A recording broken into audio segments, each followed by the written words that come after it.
ક્યાંક જંગલમાં એક સોનચકલી રહેતી હતી. તેનું આ નામ એટલા માટે પડ્યું કારણ કે તેની પાંખો સોનેરી હતી અને આ જંગલમાં તે સૌથી સુંદર ચકલી મનાતી હતી. એક દિવસ સોનચકલી તેના મિત્રો નીલુ ચકલી અને ટીનુ ચકલી સાથે સાંજે ફરવા માટે નીકળી. તેમને ખબર ન હતી કે એક ગીધ તેમનો શિકાર કરવા માટે પીછો કરી રહ્યું હતું. સોનચકલી મસ્તીમાં આવીને ઉપર ઉડવા લાગી. ત્યાં જ ટીનુ ચકલીએ જોયું કે ગીધ તેની ઉપર હુમલો કરવાનું છે. મિત્રો, જલ્દીથી નીચે ચાલો, ગીધ આપણી ઉપર હુમલો કરવાનું છે. તેની વાત સાંભળીને સોનચકલી અને નીલુ ચકલી નીચે આવી ગયા. પણ ટીનુ ચકલી જલ્દીમાં ઝાડની એક ડાળી સાથે અથડાઈ ગઈ અને તેની પાંખમાં ઘણી ઈજા થઈ. તે ત્યાં જ જમીન ઉપર પડી ગઈ અને ઉડવા લાયક ન રહી. આ જોઈને સોનચકલી અને નીલુ ચકલી તેની પાસે પહોંચ્યા. અરે ટીનુ ચકલી, શું થયું તને? ટીનુ ચકલી, તું ઠીક તો છે? મારી પાંખોમાં ખૂબ જ દર્દ થાય છે. કહીને તેણે ઉડવાનો પ્રયત્ન કર્યો પણ ઉડી ન શકી. તું ઉડવાનો પ્રયત્ન ના કર, નહીં તો ઘણો દર્દ થશે. હવે આપણે આને સાજી કેવી રીતે કરીશું?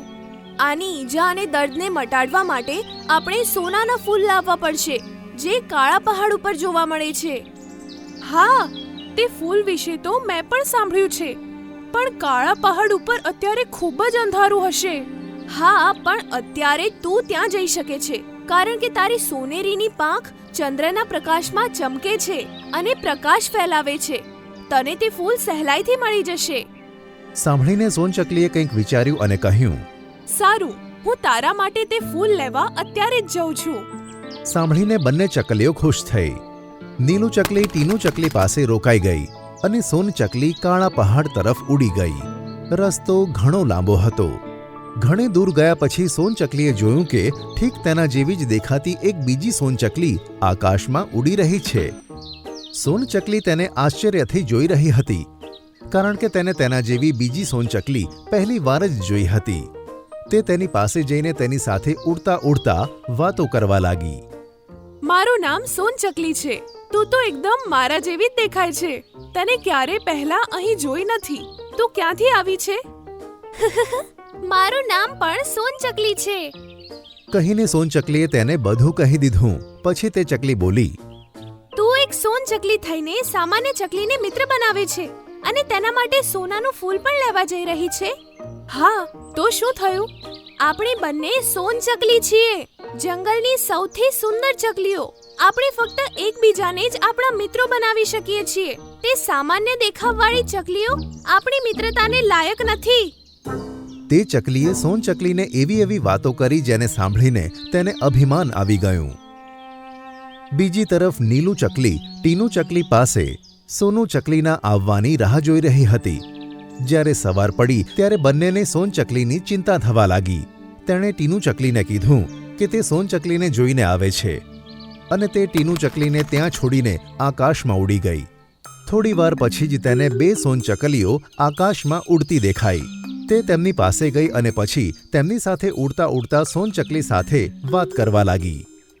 સોનચકલી, તું તો ટીનુ ચકલી માટે સોનાનું ફૂલ લેવા ગઈ હતી ને? તો અહીં શું કરે છે? માફ કરજે, પણ હવે તમે મારા મિત્રો નથી. હવે મારી મિત્ર મારા જેવા દેખાવવાળી બીજી સોનચકલી છે. તને તારી સુંદરતા પર અભિમાન થઈ ગયું છે. કંઈ વાંધો નહીં. જો તું નહીં ગઈ તો હવે દિવસ થઈ ગયો છે, એટલે હું જાતે જ તેના માટે સોનાનું ફૂલ લેવા જાઉં છું. એમ કહીને નીલુ ચકલી તે કાળા પહાડ તરફ ઉડી ગઈ. અમુક સમય પછી કાળા પહાડ પરથી ચાંચમાં તે સોનાનું ફૂલ લઈને ટીનુ ચકલી પાસે ઝડપથી ઉડી ચાલી. ટીનુ ચકલી તેને જોઈને ખુશ થઈ ગઈ અને પછી કહેવા લાગી, અરે નીલુ ચકલી, તું એકલી જ આ ફૂલ લઈને આવી છે? સોનચકલી ક્યાં છે? સાંભળીને નીલુ ચકલીએ ચાંચમાં દબાયેલું ફૂલ જમીન પર મૂક્યું અને કહ્યું, તું પહેલા આ ફૂલને ખાઈને તારો દુખાવો ઠીક કર, પછી કહું છું. ટીનુ ચકલીએ પછી તે ફૂલની એક બે પાંખડીઓ ખાધી. તેને ખાતા જ તેનો દુખાવો એકદમ ઠીક થઈ ગયો. તે હવે સરસ ઉડવા લાયક થઈ ગઈ. તારો ખૂબ ખૂબ આભાર પ્યારી મિત્ર. હવે મને કહે કે સોનચકલી ક્યાં છે? સાંભળીને નીલુ ચકલીએ તેને બધું જ કહી દીધું. જે સાંભળીને તેને ખૂબ જ દુઃખ થયું. તેમણે સોનચકલી સાથે મિત્રતા નહીં કરવાનું નક્કી કરી લીધું. બીજી બાજુ સોનચકલી તેની નવી મિત્ર સાથે ખૂબ જ ખુશ હતી. તેઓ આખા દિવસ સાથે રમતા અને સાથે સમય વિતાવતા. તે બંને અન્ય કોઈ ચકલી સાથે વાત પણ નહોતા કરતા, કારણ કે તે બંનેના મતે બીજી કોઈ ચકલી તેમની મિત્રતાને લાયક ન હતી. એક દિવસ જંગલમાં મૂશળધાર વરસાદ શરૂ થઈ ગયો. બંને સોનચકલીઓ જલ્દીથી ઝાડની એક ડાળી પર જઈને બેસી ગઈ.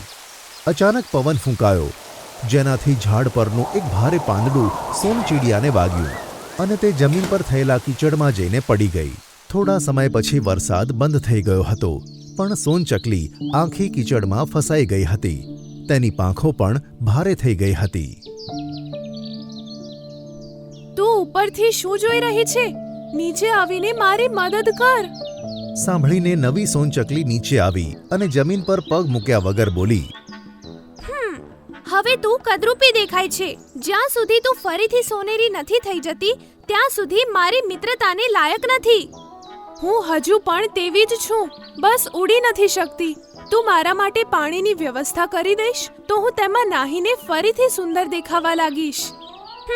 પણ હવે તો તું મારી મિત્ર નથી ને, તો હું તારા માટે પાણી લેવા નથી જઈ શકતી. બની શકે કે પાણીમાં નાહ્યા પછી તારો રંગ ઉતરીને આવો જ કદરૂપો રહી જાય. તેથી હું જઈ રહી છું. આવું કહીને તે જતી રહી અને પછી સોનચકલીને પોતાના જૂના મિત્રોની યાદ આવવા લાગી. પણ તેની પાંખો કઠણ થઈ ગઈ હતી, તેથી તે ઉડી શકતી ન હતી. ઘણા સમય સુધી તે બસ આમ જ જમીન પર પડી રહી. કેટલાક સમય પછી નીલુ ચકલી અને ટીનુ ચકલી ત્યાંથી જઈ રહી હતી, તો તેમની તેના પર નજર પડી. તેને જોઈને તે બંને તેની પાસે પહોંચી. અરે, તું તો આખી કીચડવાળી થઈ ગઈ છે. તું આમાં કેવી રીતે પડી ગઈ? ટીનુ ચકલી અને નીલુ ચકલી, તમે મને ઓળખી નહીં. હું સોનચકલી છું. પણ તારી આ હાલત કેવી રીતે થઈ અને તારી મિત્ર ક્યાં છે? સાંભળીને સોનચકલીએ તે બંનેની માફી માંગી અને બધી વાત કહી દીધી. નીલુ ચકલી બોલી, અભિમાનમાં આવીને તે સમજી લીધું હતું કે જે તારી જેમ સુંદર નથી તે વાત પણ કરવા લાયક નથી. તો હવે જો, ક્યાં છે તે જેને તું તારે લાયક સમજતી હતી? મારાથી ખૂબ મોટી ભૂલ થઈ ગઈ છે. હવે હું ક્યારેય મારી સુંદરતા ઉપર ઘમંડ નહીં કરું. આ સાંભળીને નીલુ ચકલી અને ટીનુ ચકલી એક નાની લાકડી શોધીને લાવ્યા અને સોનચકલીને તેને ચાંચમાં દબાવવાનું કહ્યું. જ્યારે સોનચકલીએ લાકડી વચ્ચેથી તેની ચાંચમાં દબાવી લીધી તો તે લાકડીના બંને છેડાને નીલુ ચકલી અને ટીનુ ચકલીએ પોતાના પંજામાં પકડી લીધી અને પછી તેને લઈને આકાશમાં ઉડી ગઈ. તળાવની પાસે જઈને તેમણે તેને પાણીમાં ડૂબાડી અને પછી ફરીથી ઉપર ખેંચી લીધી. આમ કરવાની સાથે જ તેના શરીર અને પાંખમાં રહેલ કીચડ દૂર થયું અને તે ફરીથી સુંદર થઈને ઉડવા લાયક થઈ ગઈ. પછી તે બંનેની સાથે સોનચકલી તે જગ્યાએ જતી રહી જ્યાં તેઓ રોજ રમતા હતા.